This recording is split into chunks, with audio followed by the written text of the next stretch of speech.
नमस्कार दोस्तों, आप और आपका परिवार स्वस्थ, सुखी और समृद्ध बना रहे, इन्हीं सभी शुभकामनाओं के साथ आपका मेरे यूट्यूब चैनल हिट एंड पिट में बहुत बहुत स्वागत है। दोस्तों, आज फिर मैं आपके लिए कुदरत के ख़जाने में से एक नई दिव्य औषधि लेकर पेश हुआ हूँ, जो हमारे खाने के स्वास्थ्य के साथ साथ हमारे जो शरीर के अंदर रोग उत्पन्न होने लगते हैं, उनको भी ये शांत करने में बहुत ही सक्षम है। ये बहुत ही आपकी जानी पहचानी सी औषधि है। इस औषधि का जो नाम है वो है मीठा नीम या करी पत्ता।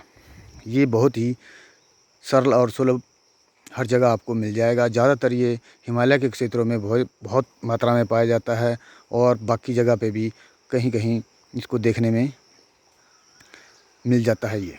तो दोस्तों, इसके अंदर हम देखते हैं आयरन, कैल्शियम और फास्फोरस की मात्रा काफ़ी रहती है और साथ में विटामिन का भी ये खजाना है। इसमें B2, B6 और B9 की मात्रा होती है, जो हमारे लिए बहुत ही फ़ायदेमंद रहती है। तो दोस्तों, सबसे पहले मैं आपको इसके जो प्रयोग है उसके बारे में बताने वाला हूँ। जो जिस भाई के या भाइयों के या बहनों के किसी के बाल असमय सफ़ेद हो जाते हैं या बाल झड़ना शुरू हो जाते हैं, उसके लिए इसके पत्तों का रस निकाल लें और सम मात्रा में ही, बराबर की मात्रा में ही दही ले लें और अपने बालों में इसका कुछ देर के लिए 10 से 15 मिनट के लिए मसाज करें।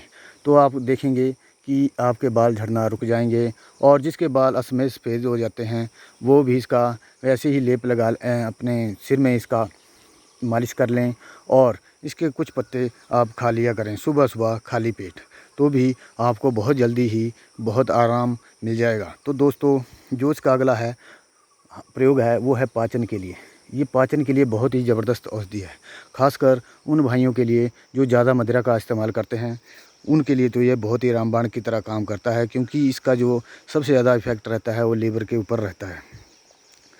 क्योंकि जो मदिरा का इस्तेमाल करते हैं उनके लीवर में स्वैलन आ जाती है, सोजिश हो जाती है, जिसको ये बहुत जल्दी ही इसके जो सोजन को कम करने के गुण हैं वो बहुत जल्दी इसके ऊपर असर करती है। और मेरे भाइयों को जो अम्ल पित्त या खट्टी डकारें लगती हैं उसके लिए भी बहुत ही रामबाण की तरह काम करता है। इसके लिए आपको क्या करना है, सुबह सुबह इसके पत्तों का रस निकाल कर 4 से 5 चम्मच सुबह सुबह खाली पेट ले लें। उसके बाद 1 घंटे तक कुछ भी ना खाएं, ना पिएं।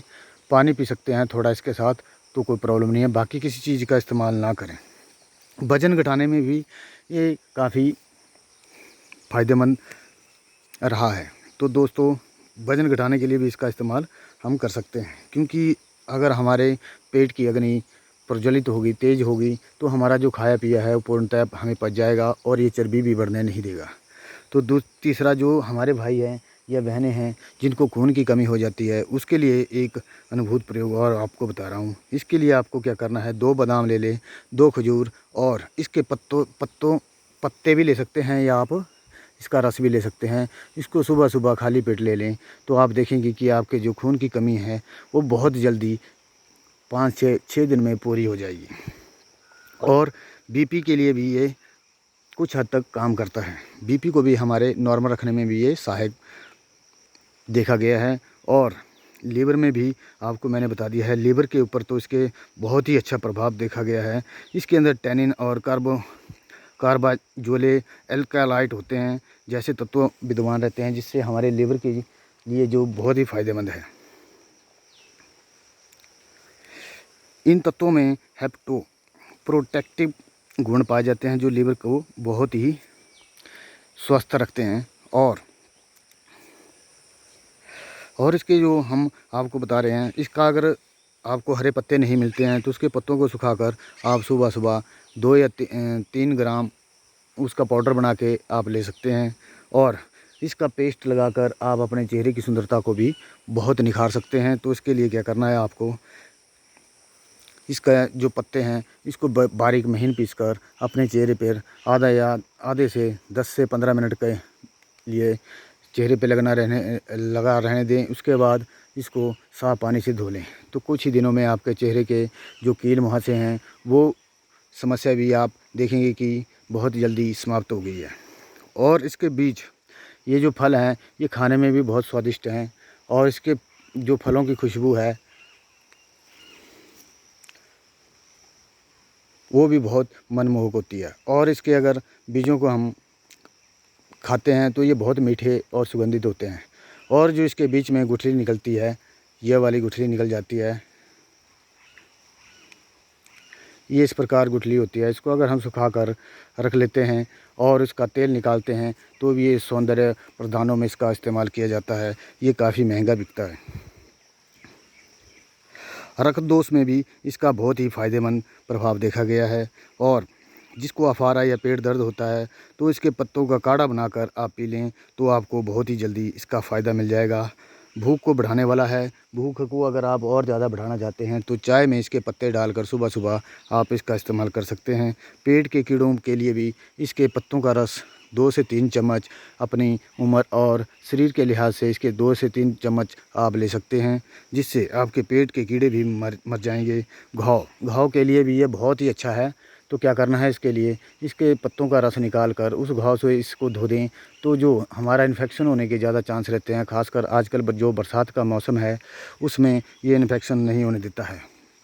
और दोस्तों, इसके गुणों के बारे में क्या क्या बताऊं, बताते बताते थक जाऊंगा, मगर ये इतना दिव्य औषधि पौधा है।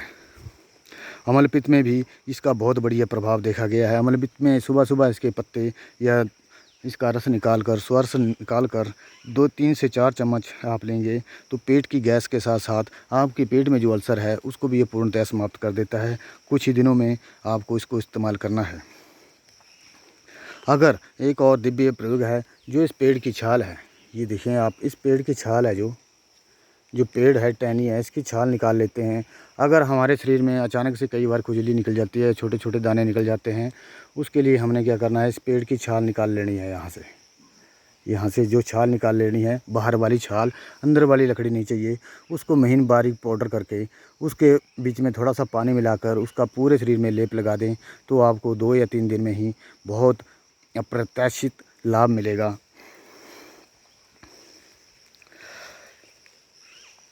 और उल्टी में भी हम इसका प्रयोग कर सकते हैं। अगर किसी भाई को उल्टियाँ लगना शुरू हो जाती हैं या वॉमिटिंग शुरू हो जाती है तो उसके लिए क्या करेंगे, लस्सी या छाछ में इसका रस डालकर देने से तो हमारे दस्त भी बंद हो जाते हैं और उल्टी दस्त जो लग जाते हैं वो दोनों में आराम करेगा। अगर उल्टी ज़्यादा आ रही है तो इसमें आपने नींबू, चीनी और जो करी के पत्ते हैं, इन तीनों को मिलाकर अगर हम सम भाग में लेते हैं तो हमारी उल्टी भी बंद हो जाती है। और दस्त में हम इसका लस्सी में प्रयोग कर सकते हैं। इसका रस मिलाकर उसको 2-2 चम्मच पिला सकते हैं तो दस्त भी बंद हो जाते हैं। मैं आपको बता दूं, हम जब छोटे थे तो अभी तो ब्रश आ गए हैं, टूथब्रश आ गए हैं। पहले इसी पेड़ के पत्तों की जो टहनी है, ये देखिए आप, इस पेड़ की जो टहनी है, इसी को तोड़कर हम दातुन किया करते थे। हमारे दादा परदादा इसी के दातुन करते थे। ये दांत मैंने नहीं देखे कभी ख़राब हुए थे, बहुत ही मजबूत दांत थे, अंत समय तक भी उनके दांत मौजूद रहे। तो दोस्तों, इसके जो फ़ायदे हैं वो अनगिनत फ़ायदे हैं। अगर मेरी द्वारा जानकारी आपको अच्छी लगती है, मैंने जो जानकारी आपको दी, अगर आपको अच्छी लगती है तो मैं उस प्रभु का शुक्रगुजार हूँ, उस वाहेगुरु जी का शुक्रगुजार हूँ, उस सभी देवी देवताओं का शुक्रगुजार हूँ कि मैं आप लोगों के कुछ काम आ सका है। नमस्कार, जय हिंद, जय भारत।